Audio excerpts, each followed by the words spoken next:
पहलगाम हमले के बाद से ही हिमाचल राजभवन में लगा पाकिस्तानी झंडा सुर्खियों में। अचानक ये झंडा क्यों हटा दिया गया? पूर्व प्रधानमंत्री इंदिरा गांधी के इससे क्या ताल्लुकात है, जानिए इस रिपोर्ट में। जम्मू कश्मीर के पहलगाम में हुए आतंकी हमले के बाद से ही सरकार ने कई बड़े एक्शन उठाए। देश में रह रहे पाकिस्तानी नागरिकों को भारत छोड़ने के लिए अल्टीमेटम दे दिया गया है। इसी बीच हिमाचल प्रदेश के शिमला स्थित राज्य भवन के कीर्ति हॉल में रखे गए पाकिस्तानी झंडे को भी हटा दिया गया। दरअसल हिमाचल के शिमला स्थित राज्य भवन 3 जुलाई 1972 को भारत की प्रधानमंत्री इंदिरा गांधी और पाकिस्तान के प्रधानमंत्री जुल्फिकार अली भुट्टो के बीच शिमला समझौता हुआ। जिस टेबल पर बैठकर समझौते पर मोहर लगी थी, उस टेबल पर उस वक्त से ही भारत और पाकिस्तान दोनों के झंडे लगे हुए, लेकिन अब केवल भारतीय झंडा ही वहाँ मौजूद है। शिमला राजभवन में चमकदार लकड़ी की एक टेबल एक ऊंचे लाल रंग के मंच पर स्थित है, जिस पर एक पट्टिका लगी है। उस पर लिखा है, यहाँ 3/7/1972 को शिमला समझौते पर हस्ताक्षर किए गए। यह स्थान पीतल की रेलिंग से घिरा हुआ है।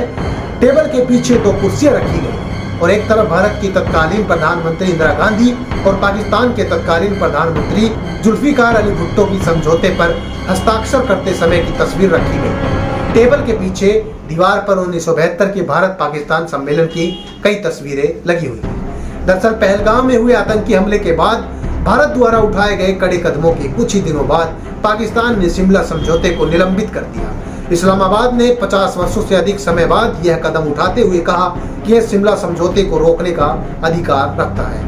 इसके बाद समझौते वाली टेबल से पाकिस्तानी झंडे को हटा दिया गया। अब जानिए शिमला समझौता आखिर है क्या। 16 दिसंबर 1971 भारत पाकिस्तान युद्ध के दौरान पूर्वी पाकिस्तान, अब जो बांग्लादेश है, उसमें लड़ाई के बाद 90,000 से अधिक पाकिस्तानी सैनिकों ने आत्मसमर्पण कर दिया था। यह युद्ध दोनों मोर्चे पूर्वी और पश्चिमी पर 2 सप्ताह तक चला और इसके बाद संघर्ष विराम हुआ, जिससे युद्ध का अंत और भारत की विजय के साथ बांग्लादेश का जन्म हुआ। इसके बाद 3 जुलाई 1972 को भारत की प्रधानमंत्री इंदिरा गांधी और पाकिस्तान के प्रधानमंत्री जुल्फिकार अली भुट्टो के बीच शिमला समझौता हुआ। इसका उद्देश्य था उन संघर्षों और टकरावों को समाप्त करना जो अब तक दोनों देशों के संबंधों को प्रभावित करते रहे और उपमहाद्वीप में मित्रता, सद्भावना और स्थायी शांति की स्थापना के लिए काम करते। इस समझौते के तहत लाइन ऑफ कंट्रोल अस्तित्व में है, जो दोनों देशों की सेनाओं की स्थिति को चिन्हित करने वाली सीमा है।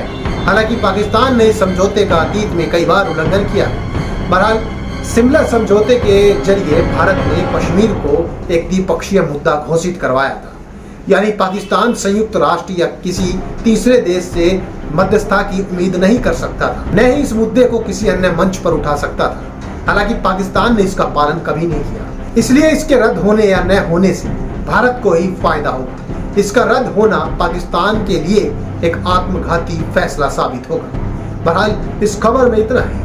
ऐसी ही और जानकारी के साथ कल फिर हाजिर हो। नमस्कार।